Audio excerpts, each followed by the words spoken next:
The relentless southern heat bore down on the vast fields surrounding a remote farm just outside of Texarkana, Texas. The late afternoon sun scorched the ground, turning the expanse of soybean fields into a flickering gold sea. 13-year-old Caleb Thompson wiped his damp brow with the back of his arm as he stood at the edge of the gravel driveway, kicking his worn sawzall ball against the weathered siding of the family's aging farmhouse. The repeated thud of leather against wood echoed through the empty land, rhythmic and determined, as he counted under his breath. 26, 27. He was chasing 50 clean kicks without a miss, a personal challenge he'd set himself at the start of summer. Soccer was more than just a hobby for Caleb. It was his escape. Living miles from town, isolated from other kids his age, the ball was his one reliable companion. Inside the house, the screen door creaked open, and the familiar voice of his mother, Donna, called out from the kitchen window. "Caleb, I'm making some fresh lemonade. You need to cool off, honey, before you pass out from this heat." Her voice carried across the dry yard, tinged with concern and coated in the Texas twang Caleb had grown used to hearing all his life. He glanced toward her, gave a quick nod, but didn't break focus. "Just a few more minutes, Mom," he shouted back. "I'm almost at 50. The siding of the house had faded with time, chipped in places where the sun had bleached it raw. Caleb's sneakers crunched on the dusty gravel each time he stepped back for another kick.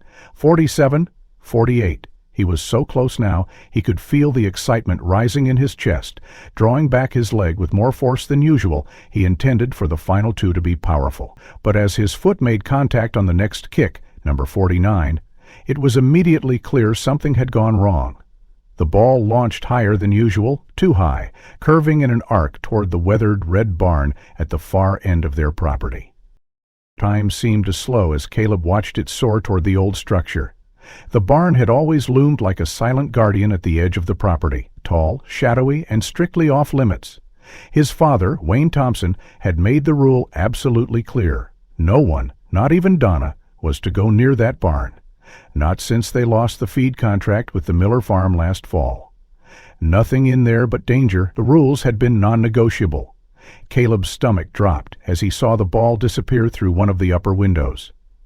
The shatter of glass split the quiet like a rifle crack, and small shards glittered in the sunlight as they rained down to the dry earth.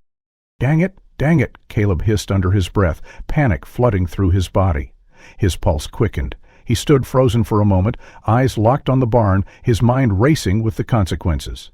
His dad would be livid, furious. The man didn't tolerate disobedience lightly. But more than the broken window, the thing that sent Caleb's heart racing was the idea of leaving that ball behind. It wasn't just any ball. It was the last gift from his Uncle Mike, who had moved to California just before the holidays and hadn't been heard from since. No one bought Caleb's sports gear anymore, not with the farm barely scraping by and every dollar accounted for. He glanced toward the long gravel driveway, heart pounding. Relief washed over him when he saw that his father's dusty black Ford F-250 wasn't parked out front. Wayne had said something about checking irrigation lines over in the east pasture earlier that morning. If he was lucky, Caleb had maybe an hour before he returned. That was enough time to get in, grab the ball, and get out. No one had to know. He hesitated at first, his boots planted firmly as he weighed the risk, but curiosity was starting to override caution. He began walking toward the barn, the heat radiating from the dry earth, burning up through his shoes. Each footstep sent a cloud of dust swirling into the air. The barn seemed larger the closer he got, its faded red paint peeled in long strips, revealing the sun-baked wood beneath. A creaky wind vane turned lazily on the rooftop. Caleb noticed something strange as he reached the heavy door, something that sent a chill down his spine despite the heat. The padlock.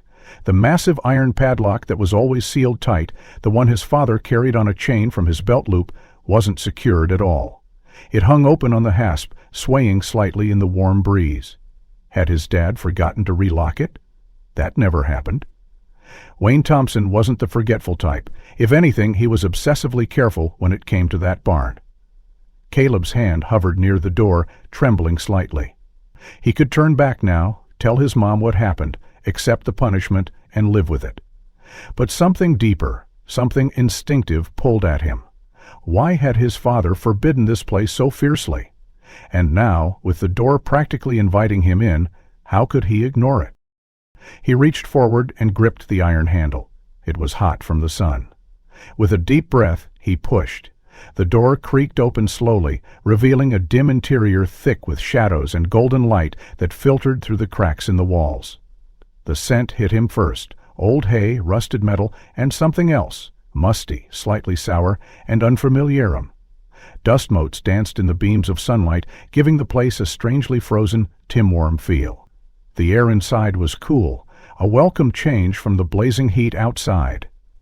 Caleb stepped in fully, letting the door creak shut behind him. Caleb's boots crunched softly on the barn's dirt-covered floor as his eyes adjusted to the dimness inside. The massive interior felt like a forgotten cathedral, quiet, solemn, holding secrets in its silence. Dust floated lazily through the golden shafts of sunlight, beaming in through the broken window and the small gaps between the worn boards. The light landed on tarps covering equipment, casting strange shapes and creating eerie shadows on the walls. His heart still thumped loudly in his chest, but the initial wave of panic had started to ebb. All he wanted was to grab the soccer ball and leap unnoticed. It wouldn't take more than a minute if he could just spot it. His gaze swept the barn. To his right, old farming tools and rusted plows were stacked against the wall, covered in grime and partially hidden beneath gray canvas. To his left were stacked hay bales, neat and uniform. In the center, however, was something that stood out immediately.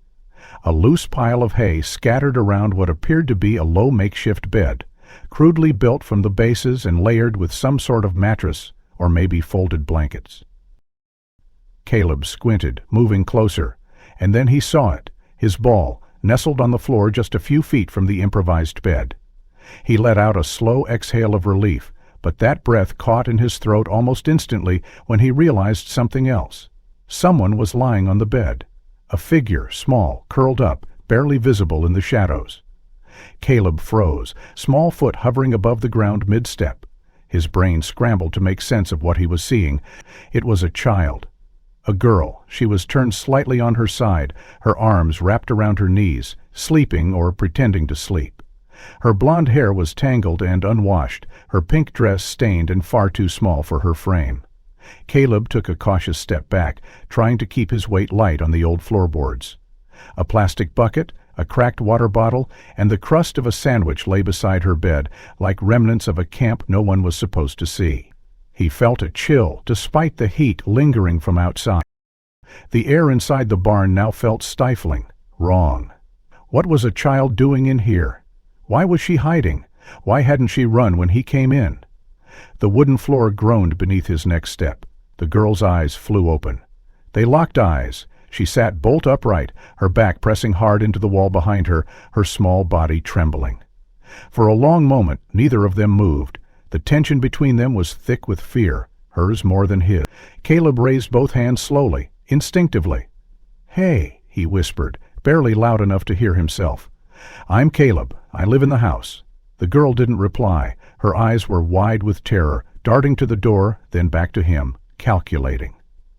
"I'm not going to hurt you," he said gently. I just came to get my ball. Are you okay?" Still no response.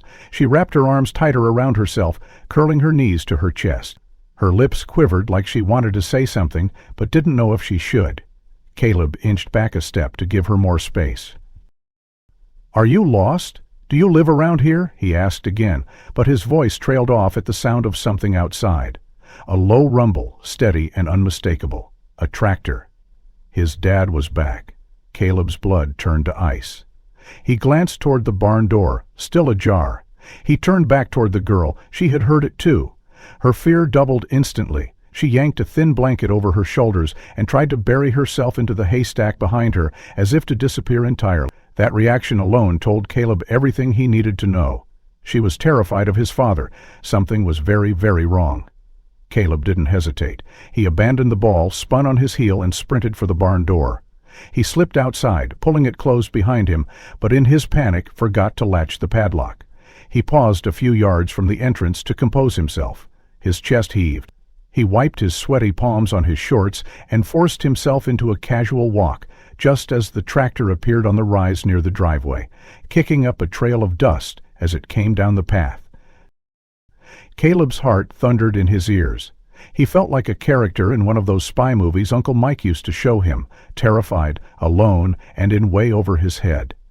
He kept his face neutral, pretending nothing had happened, hoping the sweat on his face would be chalked up to heat and not fear. The tractor came to a grinding halt, and his father climbed down. Wayne Thompson was a broad-shouldered man, with a face etched by sun and age. His eyes immediately spotted the broken window. They narrowed as he looked toward Caleb.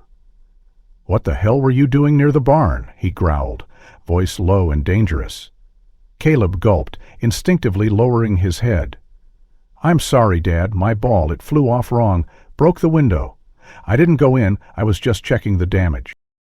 Wayne's eyes flicked to the unlatched padlock, his jaw tense, nostrils flaring. "I'll get your ball later," he muttered after a tense silence. "You're going to work off that window, and you stay away from this barn, you hear me?" Caleb nodded, forcing his voice to be steady. "Yes, sir." Wayne leaned in closer, eyes burning. "There are dangerous things in there, equipment, chemicals.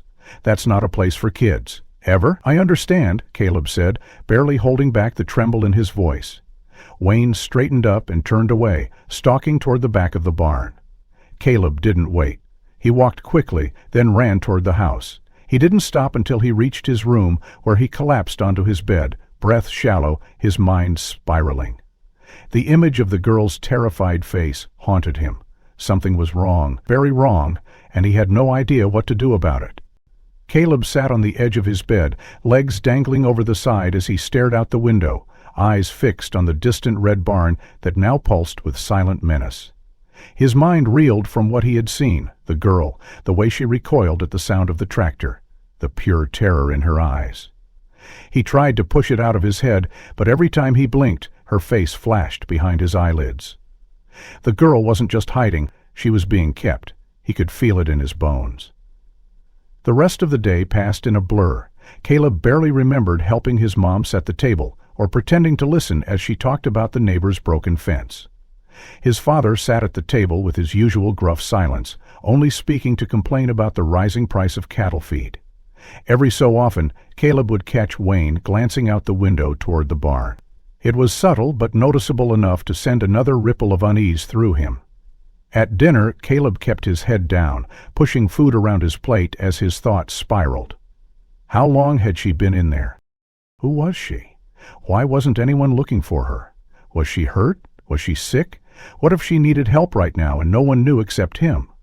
The worst part was the certainty that if his father found out he'd seen her, something bad would happen, either to Caleb or to her, or both.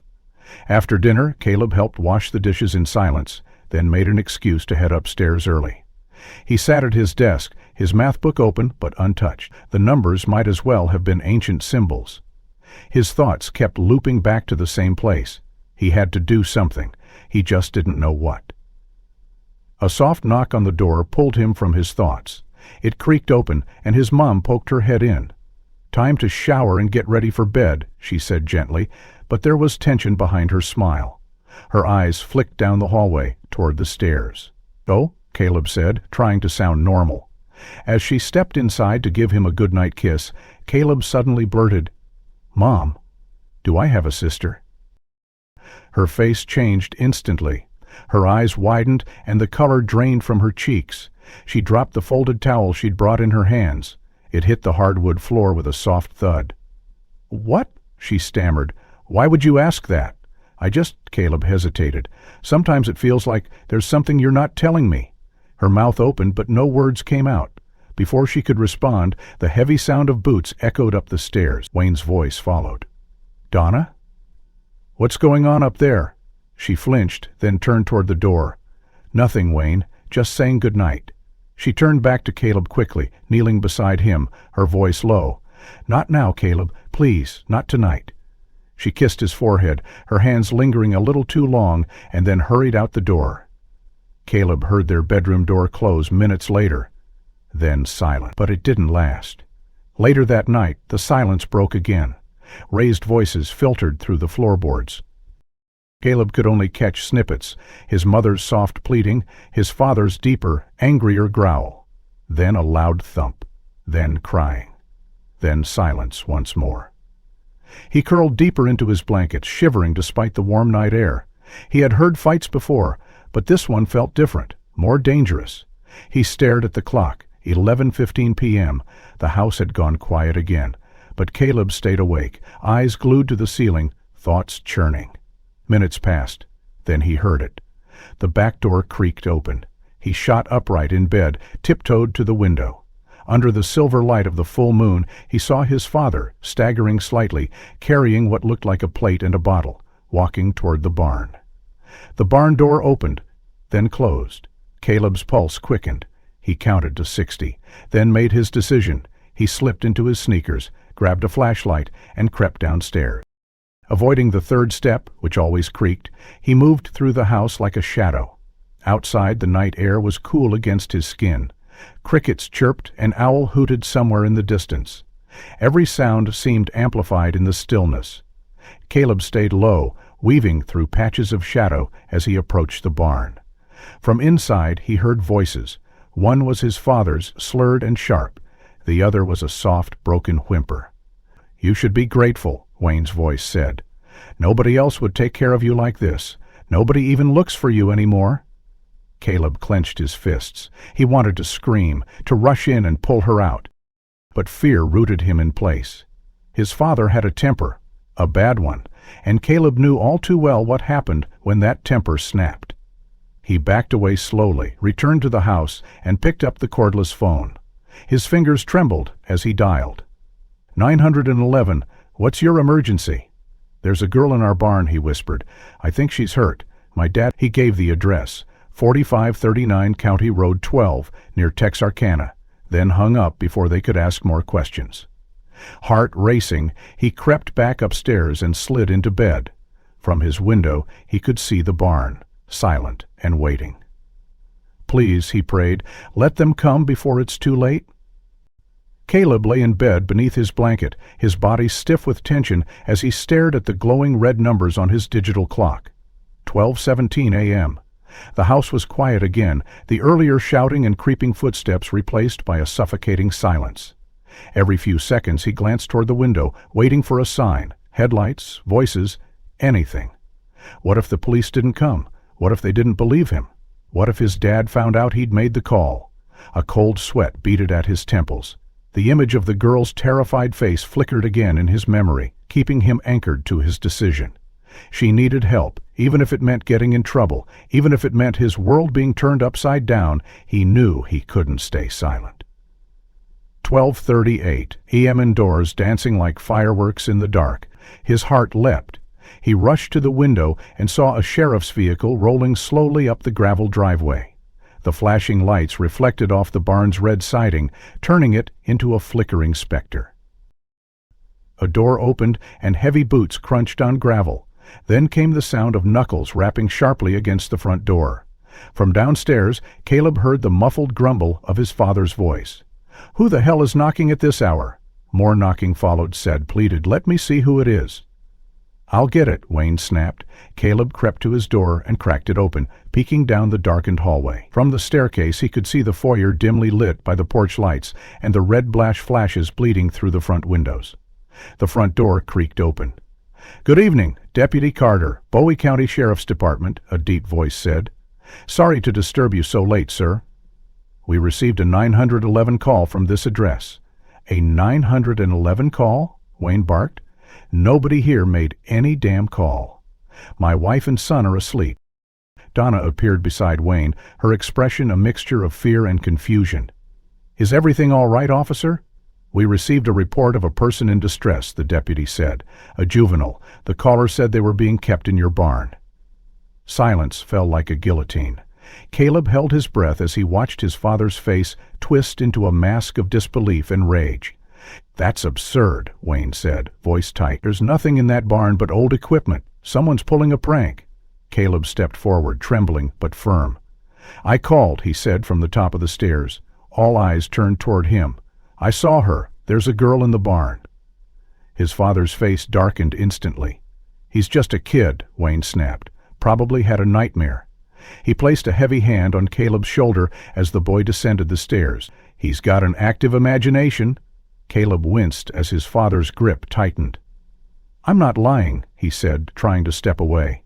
"I saw her." Deputy Carter's expression remained neutral, but his posture shifted, growing more alert. "I'm required to investigate reports of a minor in danger," he said.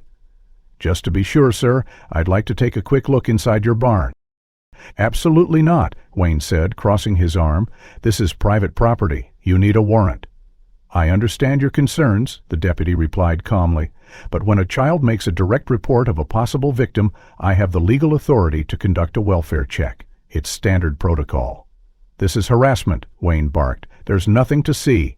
My son's confused." Deputy Carter's eyes flicked to Donna, who stood frozen. He noticed her hands, thin wrists bruised with dark finger-shaped marks. His tone hardened slightly. "Ma'am, is there anyone in that barn?" She looked down, her voice barely above a whisper. I don't know." Caleb's heart sank. "There is," he insisted, stepping in front of his father.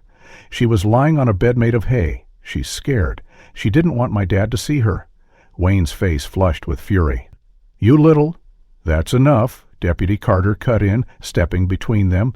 "Mr. Thompson, I'm going to ask you to retrieve the key and accompany me to the barn.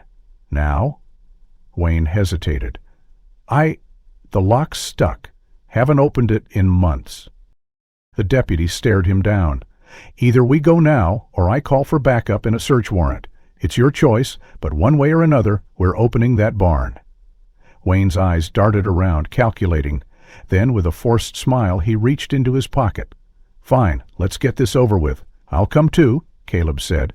His father shot him a glare, but the deputy nodded. "That's probably best." Donna stepped forward shakily. "Wait." She pulled a small key from her apron. "Use this. It's the spare. I found it once." Wayne's face twisted with betrayal. "Enough," Carter repeated, his voice like steel. Together they moved toward the barn, the deputy and Caleb leading the way. The silence of the Texas night was broken only by the crunch of gravel under their feet and the occasional rustle of wind in the soybean fields. Caleb's heart pounded with every step, his body trembling as he approached the place where everything had started. The deputy inserted the key into the padlock. It clicked open. He handed it to Caleb. "Show me." Caleb pulled the door open slowly. A long creak echoed into the night. The deputy drew his flashlight and stepped inside. "Stay behind me," he instructed.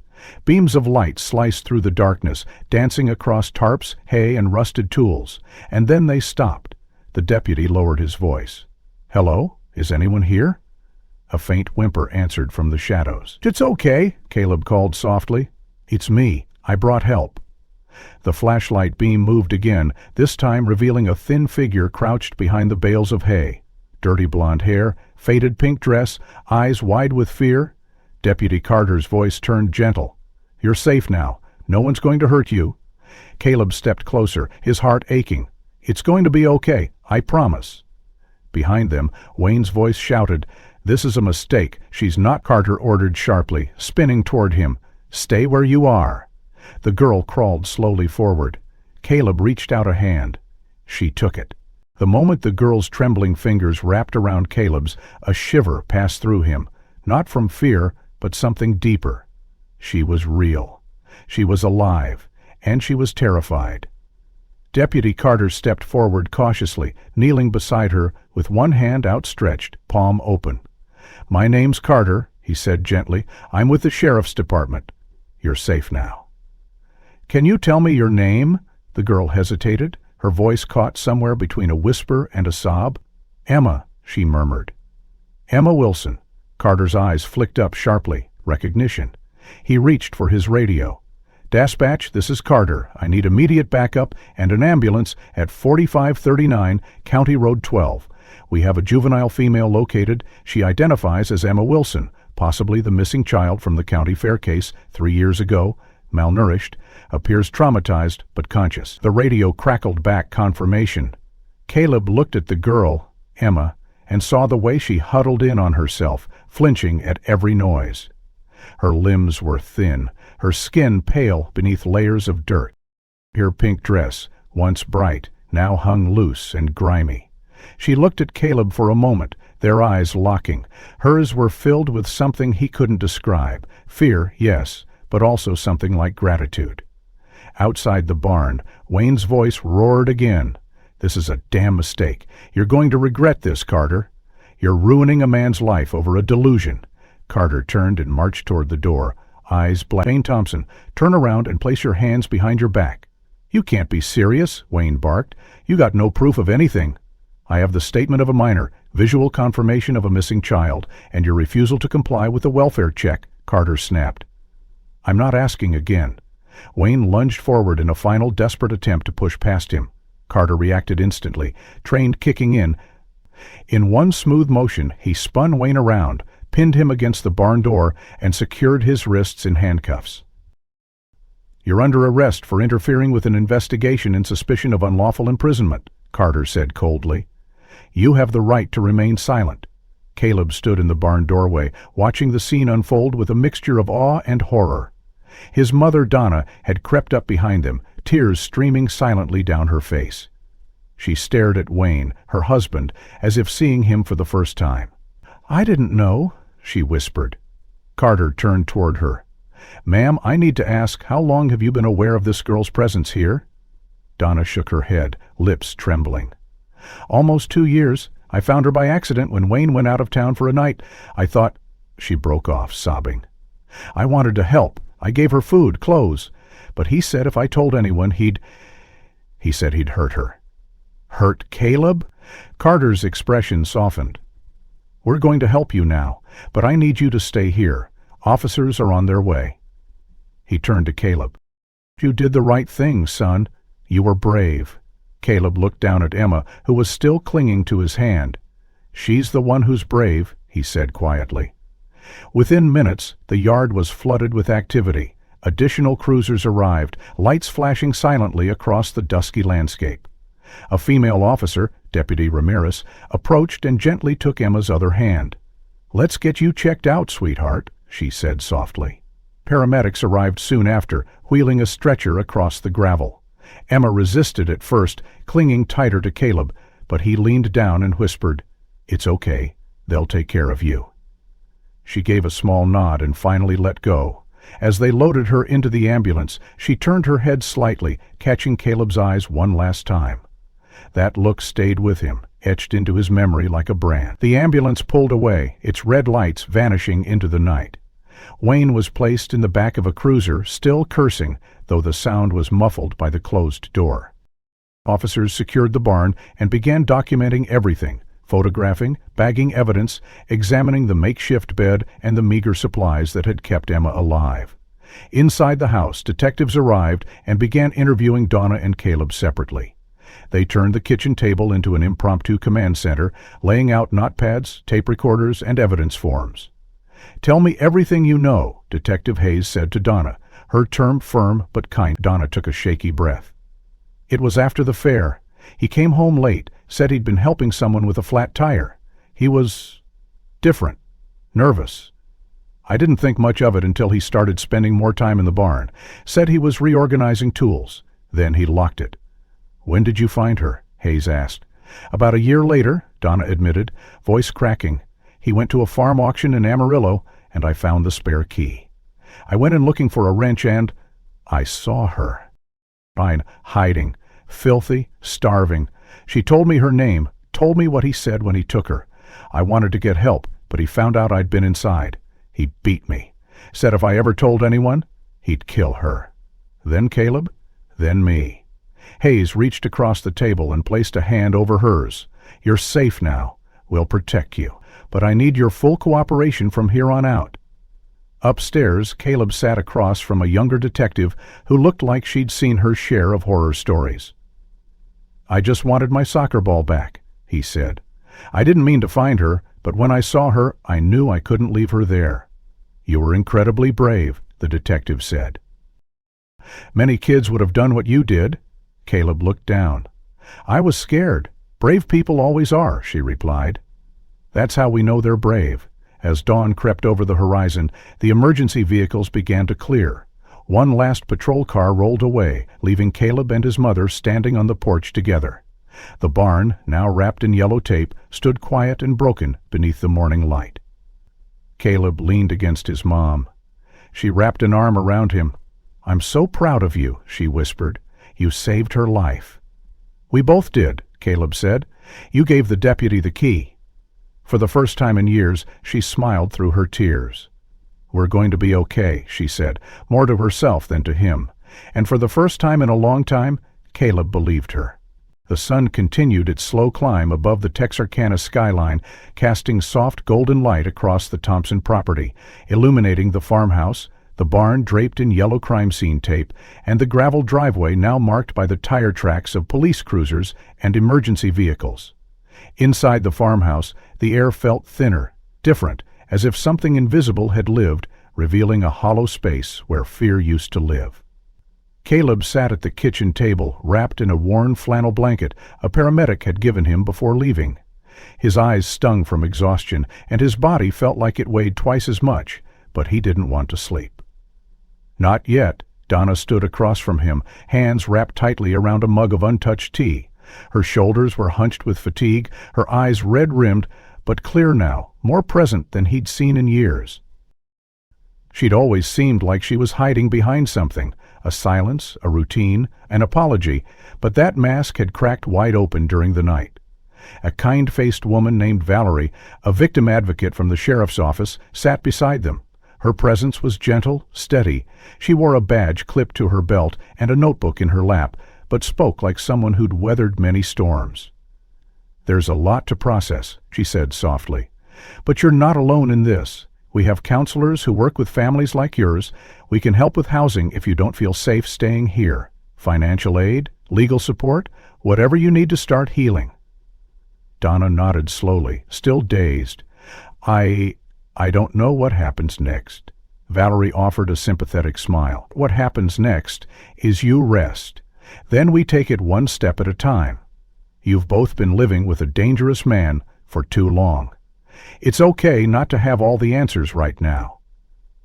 Caleb looked toward the barn through the window. The place that had once loomed like a warning now looked smaller, almost ordinary. But it wasn't. It never would be again. "Is Emma going to be okay?" he asked. Valerie took a breath, choosing her words carefully. "Physically, the doctors believe she'll recover with proper care. She's malnourished, dehydrated, but there's no sign of permanent physical injury. Emotionally," she hesitated. "That will take more time, but she's young, she's resilient, and her parents—" Valerie glanced down at her notes, then back up. "They never stopped looking. They're already on their way to the hospital." Caleb's heart fluttered with unexpected emotion. He imagined Emma seeing her parents again after 3 long years, imagined the tears, the shock, the joy. He wondered if she'd smile, if she'd remember how to. Valerie gently stood and excused herself to make some calls, giving the family space. Caleb and Donna sat in silence for a long while. Finally, Donna broke it. "You showed more courage than I ever did," she whispered. "I let fear keep me quiet, but you spoke up." Caleb looked at her, really looked, and realized something that made his throat tighten. She wasn't just scared of what Wayne might do, she was ashamed. Ashamed for not stopping it sooner, for staying, for letting the lie stretch on. "You were scared too," he said. "He scared all of us." She gave a small, brittle smile. "I kept telling myself I was protecting you by staying, but the truth is, I didn't know how to leave." She reached across the table and squeezed his hand. "I won't let him hurt us again. That's a promise." Outside, a light rain had begun to fall, soft and steady, tapping against the windows and roof. Caleb closed his eyes and let the sound fill the space between them. It was the kind of rain that didn't demand attention, the kind that cleansed without flooding. Later that afternoon, Deputy Carter returned. This time he wore plain clothes instead of his uniform, and his presence felt more like a visit than an interrogation. He brought along an officer from Child Protective Services who sat with Donna in the living room while Carter joined Caleb on the porch. They sat on the steps, but the air smelled of damp soil and something like new beginnings. "What you did last night," Carter began, "took guts. A lot of grown-ups wouldn't have had the strength to do what you did." Caleb shrugged. "I was just trying to help her." "And you did," Carter said. "You helped Emma. You helped your mom. You might have saved something sooner," Caleb said quietly. "When I first saw her, I froze." Carter turned toward him, his voice firm. "Son, the important thing is you did something. You acted. You called. And that made all the difference." Caleb nodded slowly. "Is my dad going to prison?" Carter exhaled. "He's being held without bail for now. There'll be hearings, a trial. He's facing serious charges: kidnapping, unlawful imprisonment, child endangerment, assault. And depending on what Emma remembers or what else the investigation turns up, there could be more." Caleb looked down at his hands. "What happens to us?" "That's up to you and your mom," Carter said. "She's cooperating fully. That's going to help. The DA will want to speak with both of you, but from what I've seen, you're both going to be okay. It's not going to be easy, but it's going to be better." Caleb's throat tightened again. "I want Emma to be okay too." "She's tough," Carter said with a nod. "She made it 3 years in that barn. That's not just survival, that's strength. She's going to need time, but she'll have help, and she's got parents who love her." "That's a big start." Carter stood and ruffled Caleb's hair gently. "You're a good kid, Caleb. Don't ever let anyone make you feel small for doing what's right." As Carter walked back to his car, Caleb remained on the steps, watching the sun break through the clouds in thin golden rays. The barn was still there, but it didn't own him anymore. He had faced it, exposed it, survived it, and now, just maybe, the healing could begin. The following days passed like waves, some crashing, others eerily still. On Monday morning, 2 detectives from the Bowie County DA's office arrived to formally take statements. Caleb sat at the same kitchen table where he'd eaten countless breakfasts, but now it was covered with folders, forms, and a small digital recorder. Across from him, Detective Miranda Cross gave him a gentle, encouraging smile as she pressed the record button. "Okay, Caleb," she said, her voice even and calm. "We're just going to talk, and you tell me everything you remember in your own words. There are no wrong answers, just be honest. Take your time." He nodded, rubbing his palms against his jeans. "It started when I kicked my soccer ball into the barn." The words came slowly at first, but as he spoke, they poured out in a steady stream. He told her about the forbidden barn, about his dad's strange behavior, about hearing Emma's breathing before ever seeing her face. He recounted the fear, the pressure in his chest, and the moment he called 911. "I didn't think they'd believe me," he admitted. "But I couldn't leave her in there." "You did the right thing," Miranda said softly. "That took real courage." In the living room, Donna was giving her own interview to the second detective. Caleb could hear her voice waver, pause, then continue. He hoped they understood. He hoped they knew how hard it had been for her to live with fear shadowing every corner of her life. After the interviews, they were told to be available for follow-up conversations and that the DA would likely want to meet with them in person soon. That evening, Valerie returned with a woman named Janet, a trauma counselor who specialized in family recovery. She carried a warm smile and a gentle energy that put both Caleb and his mother at ease. "We don't have to do everything today," Janet said after their introductions, "but this is the first step toward understanding what you've lived through and how to move forward." They sat in the living room, sunlight casting long lines across the rug, and Janet listened more than she talked. She explained how trauma could linger like echoes, how healing was a process, not a destination. "For now," she said, looking directly at Caleb, "I want you to focus on one thing each day that makes you feel safe. It can be small, a walk, a book, a memory. Whatever gives you peace." Caleb thought about that long after she left. That night, he sat by the window in his bedroom, gazing at the barn. It had been a place of secrets, but now, in the open, it felt smaller, less powerful. The next morning brought news. Emma's parents had given a press statement outside the hospital. Caleb and Donna watched it on the small television in their kitchen. The screen showed a man and woman, both in their early 40s, eyes swollen from tears, but faces radiant with relief. "We never gave up hope," Emma's mother said, her voice trembling. "Every night we prayed someone would find her. We prayed someone would care enough to look beyond what they saw." That someone was a boy named Caleb, her father added. We don't know him yet, but we will. He saved our daughter's life. He's our hero. Caleb froze, the spoon in his cereal bowl clinking against the side. He felt his mother's hand on his shoulder. You hear that? She whispered. That's what the truth can do. Later that afternoon, they received a call from the hospital. Emma was awake and had asked if she could see Caleb. He nearly dropped the phone. Really? He asked, voice cracking. She wants to see me? Only if you're comfortable, the nurse said. We understand it's a lot. Caleb didn't hesitate. I want to. The drive to Texarkana Regional Medical Center felt shorter than usual. Donna drove in silence, glancing at her son every few minutes. Caleb stared out the window, watching trees pass in a blur. The hospital was quiet, sterile, the smell of antiseptic sharp in the air. A nurse led them to the pediatric recovery wing. Emma was in a small room with a window facing a flower garden.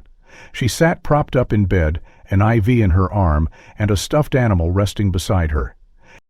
Her hair had been brushed, her face washed, but the haunted look still lingered in her eyes. When she saw Caleb, she smiled. Just a little. Hey, he said, stepping into the room. She nodded. Hi. He pulled a chair next to her bed. How are you feeling? Better, she whispered. It's quiet here. He chuckled softly. Yeah, hospitals are good at quiet. They sat in silence for a moment, then she asked, Why did you help me? Caleb thought for a long time before answering. Because no one else knew, and I couldn't just leave you there. You looked scared. I've been scared too, Emma nodded slowly. I thought no one would ever come.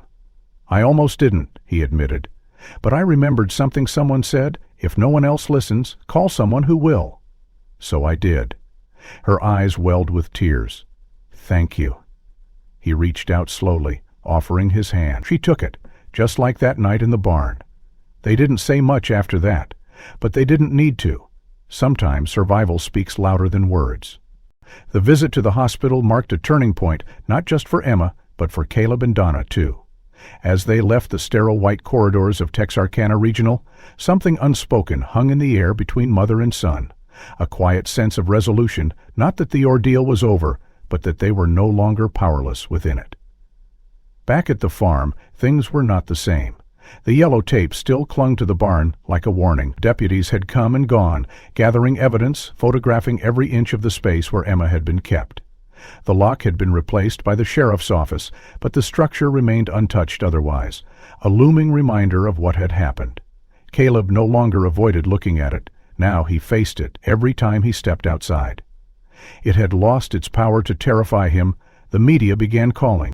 News vans idled at the bottom of the long driveway. Reporters reached out through email and phone asking for statements, interviews, photos. Donna politely declined every request. We're not ready to talk to the world, she told Caleb. We still need to talk to each other.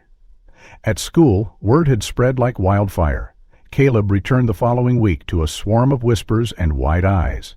His teachers were cautious with him, more attentive than before. A few classmates approached awkwardly, unsure of what to say. Some offered high fives, others simply stared. He didn't mind. For the first time in a long time, he wasn't invisible. During lunch, a girl named Leah from his science class sat across from him and quietly asked, Is it true you found her? He hesitated. Yeah, that's amazing, she said, her voice soft. Scary, but amazing. It was scary, he admitted, but not doing anything would have been worse. The next day, someone had written on his locker, in red marker, Hero. Caleb flushed when he saw it. He didn't feel like a hero. He still had nightmares. He still woke up sweating, heart racing, images of his father's angry face flashing in his mind. But in those moments, he remembered Emma's eyes, how they'd changed from terror to trust, and that helped.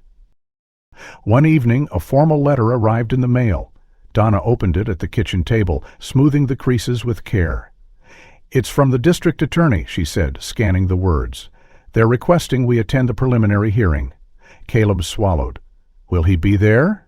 Yes, she said softly. He'll be in custody. But he'll be there to go.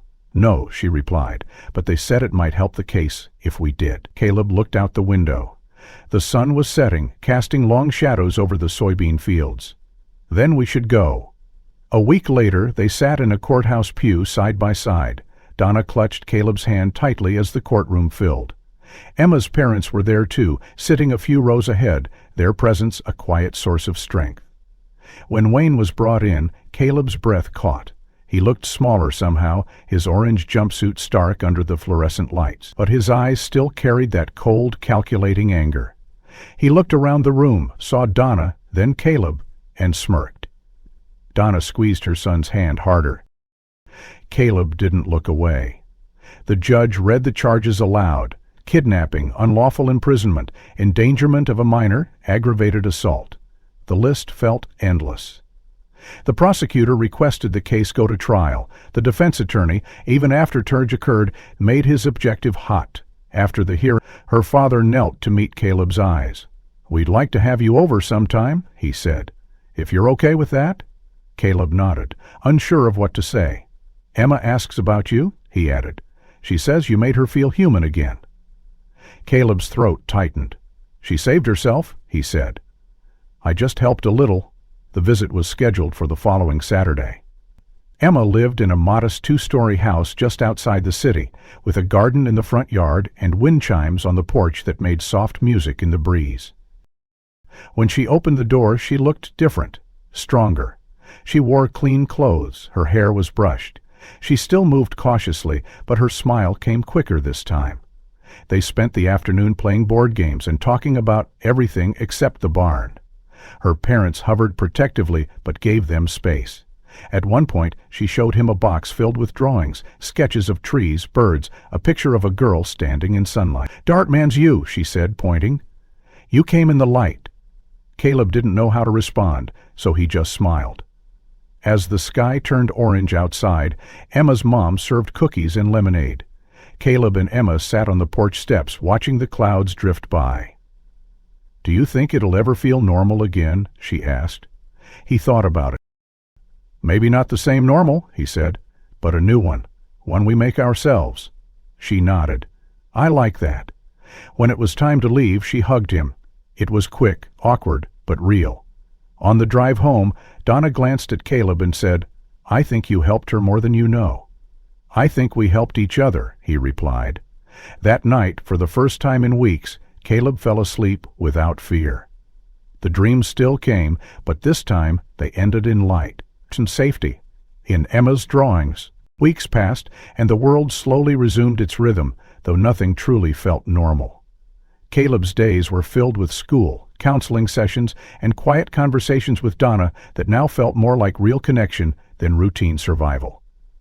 The barn, once the heart of unspoken dread, remained padlocked and untouched, its silence a constant reminder of everything they were healing from. Despite the ongoing trial preparations, Donna found strength in small rituals: sweeping the porch, planting wildflowers near the driveway, cooking meals again with care instead of mechanical necessity. She still had moments when her hands shook or her voice faltered, but she no longer flinched at her own shadow. Caleb noticed it first, during dinner one evening. She laughed. It wasn't loud or long, just a short toast, but it was genuine. It startled them both. They looked at each other, surprised, and then laughed again, together this time. One afternoon, as Caleb returned home from school, he found a letter waiting for him. It had no return address, but the handwriting was unmistakable, slightly shaky, with careful loops. He opened it at the kitchen table. Inside was a folded drawing and a note. The drawing showed a large tree with two figures underneath, a boy and a girl, holding hands. In the sky above them was the sun, drawn in bold yellow crayon. The note read, "Thank you for being my light, Emma." Caleb read the note 3 times before setting it carefully on the counter. "She sent a drawing," he told his mom. Donna picked it up, her eyes misting over. "She's finding her voice again," she said. "That's a beautiful thing." The trial date was set formal subpoenas for both Caleb and Donna to testify. It wasn't a surprise, but the weight of it settled heavily on both of them. In the days leading up to it, their home felt like it was holding its breath. Caleb spent time rereading his own statement, preparing himself for the questions the attorneys might ask. Donna sat with Janet, their counselor, to go over coping strategies. The night before the trial, Caleb couldn't sleep. He lay awake staring at the ceiling, heart racing. He knew what his father would look like in court, calm, calculated, always trying to appear in control. But Caleb had changed. He wasn't the same boy who trembled in the hallway while his father shouted downstairs. He had found something his father had never taught him, courage rooted not in anger, but in compassion. The morning of the trial was cool, the autumn air crisp as they walked up the courthouse steps. Supporters had gathered outside with signs that read, "Just for Emma," and "Believe the children." News crews stood behind barricades, their cameras clicking. Inside, the courtroom buzzed with tension. Emma sat beside her parents in the front row, wearing a dark blue dress and clutching a small stuffed rabbit. When she saw Caleb enter, she gave a small, brave smile. He returned it, his chest tightening with emotion. On the stand, Donna testified first. She spoke clearly, though her hands gripped the edge of the podium so tightly her knuckles turned white. She explained what she knew, when she knew it, and how fear had paralyzed her into silence. "I was afraid he'd kill us," she said. "And I believed him because I knew what he was capable of." Caleb was called next. As he walked to the stand, the courtroom seemed to fade around him. All he could hear was the sound of his own heartbeat. He took the oath, sat down, and faced the rows of eyes staring at him. The prosecutor guided him gently, asking him to describe what happened the day he found Emma. Caleb spoke slowly, carefully, but without hesitation. He told them about the broken window, the padlock, the girl in the hay. He described her fear, the way she'd flinched at the sound of the tractor, and how he had run from the barn with his heart pounding. "Why did you call 911? The prosecutor asked. Carol looked toward Emma. "Because she was alone," he said, "and I knew she was scared. I couldn't just leave her there." The defense attorney tried to rattle him. "Isn't it true you were angry at your father, that you made this up to get him in trouble?" "No," Caleb said firmly. "I was scared of my father. That's not the same thing." "Didn't your mother tell you not to say anything?" "She didn't have to," Caleb said. "She was scared, too." The courtroom was silent. The judge looked at him thoughtfully. "Thank you, Caleb. You may step down." As he returned to his seat, he felt Donna take his hand. It was cold, but steady. The trial continued for 2 more days. Testimonies from doctors, forensic specialists, child psychologists, and eventually from Emma herself, who spoke through a closed-circuit video system to avoid facing Wayne directly. Her voice was soft, her words few, but the truth was undeniable. "He told me no one was looking for me," she said, "but Caleb did." The jury deliberated for 6 hours. When they returned, the room stood still. "We find the defendant guilty on all counts," the foreman said. The gavel fell. Wayne Thompson was sentenced to life in prison without the possibility of parole. Caleb didn't cheer. He didn't cry. He just exhaled a breath he hadn't realized he'd been holding for years. Outside the courthouse, reporters gathered again, but Caleb and his mother slipped away quietly through a side exit. They didn't need cameras or headlines. They had each other. That night they stood in the yard under the stars, watching the breeze ripple through the soybean fields. The barn stood in the distance, shadowed and still. Caleb looked up at the sky and thought of Emma's drawing, the sun shining down on 2 kids beneath a tree. "Do you think it's really over?" he asked. Donna looked at him. "The fear? Yes. The healing? That's just beginning." He nodded. He understood now that some stories didn't end, they evolved, and some scars didn't disappear, they simply became part of who you are. But on that night, in the quiet heart of Texas, surrounded by stars and truth and the steady presence of someone who had finally chosen light over silence, Caleb felt something close to peace. In the months that followed the trial, life took on a different texture for Caleb and Donna. Not normal was a word that had been stretched and shattered too many times to ever mean what it once did, but calmer, clearer. The silence in the house no longer felt heavy or dangerous. It felt like rest, like breathing. The barn remained untouched for weeks. Occasionally, Caleb would find himself wandering toward it, sometimes standing just beyond the yellow tape that still fluttered in the wind. But he no longer saw it as a place of dread. It had become something else entirely, a place where truth was unearthed, where bravery had bloomed in the shadows. Eventually, with the sheriff's office no longer needing access, Donna made a quiet decision. One morning, she handed Caleb a small envelope with a key inside. "It's time," she said. They walked together, mother and son, to the barn.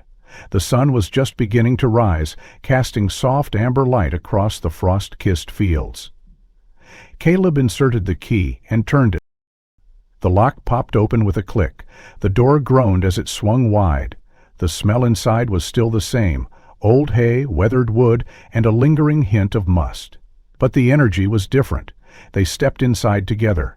The makeshift bed was gone, cleared out by the investigation team, but Caleb could still see it in his mind. The pale blanket, the bucket of stale water, the sandwich crusts left behind. They stood in silence for a while. "I want to tear it down," Donna said softly. Caleb looked up at her. "The barn?" "No," she said, her voice growing firmer. "The pain, the memory of what happened here, I want to replace it with something new. Something alive." That spring they began the project. It wasn't easy. Demolition took time. Neighbors pitched in, friends from church arrived with gloves and hammers, and even a few of Caleb's classmates showed up to help. Piece by piece, the barn came down. The red siding was salvaged, the beams stacked neatly, and the debris hauled away. In its place, Donna and Caleb built a greenhouse.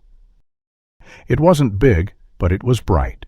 Glass panels caught the sunlight, and soon rows of vegetables, herbs, and wild flowers began to sprout in the rich soil where secrets had once been buried. They named it Emma's Garden. Emma visited often. At first, her trips were short, just a few hours in the afternoon with her parents nearby. But as her confidence returned, so did her curiosity. She asked questions. She started drawing again.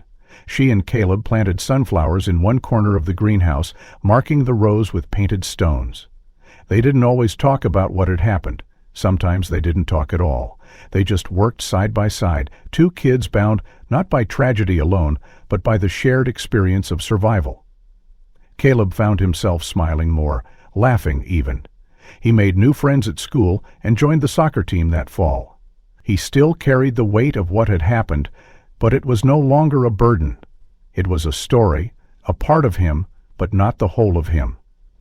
Donna started attending group therapy for survivors of domestic abuse. She made friends. She reconnected with her sister in Arkansas, someone Wayne had forbidden her from speaking to for years. For the first time in over a decade, she wore her hair down. She started painting again, something she hadn't done since college. On the one-year anniversary of the night Caleb made the 911 call, the sheriff's office invited them both to a community ceremony recognizing local acts of heroism. Caleb didn't want to go at first. "I didn't do it for a medal," he said. "I know," Donna told him, "but sometimes telling the story helps other people find their voice." The ceremony was held in the town square, under a tent surrounded by folding chairs and rows of tulips, blooming in early spring. When Caleb's name was called, he walked onto the stage with his head high, hands only slightly trembling. Deputy Carter presented him with a plaque. The audience stood. Emma and her parents were there, clapping, tears in their eyes. Caleb looked out over the crowd and said just one sentence: "Sometimes being afraid means you're about to do something brave." The applause that followed wasn't thunderous. It was soft, respectful, but it reached him deeply. That night, back at home, Caleb stood once more under the stars. The sky stretched wide above him, limitless and still. He thought of how much had changed in a year. The house no longer slammed, the air no longer buzzed with tension. Instead, there was light, laughter, growing things, healing. He didn't know what the future held, but he knew this: he had faced fear and done what was right. He had spoken when silence was the easier choice, and in doing so, he had helped rescue not just Emma, but himself, and his mother, and maybe others who would hear their story and find strength in it. He looked toward the greenhouse, its windows glowing softly in the moonlight. The wind shifted, carrying the scent of basil and fresh soil. Caleb closed his eyes, took a deep breath, and whispered a promise, not to the past, but to the future. "We're going to be okay," and somewhere in the hush of that Texas night, the earth seemed to agree. Thanks for watching this incredible story unfold. If it moved you, if you felt something shift while listening, consider subscribing for more true-style mysteries that dig deep into hidden truths and unexpected bravery. What part of Caleb and Emma's journey hit you the hardest? And where in the world are you watching from? Drop a comment. We'd love to know. Every view, like, and message helps us keep bringing you stories that matter.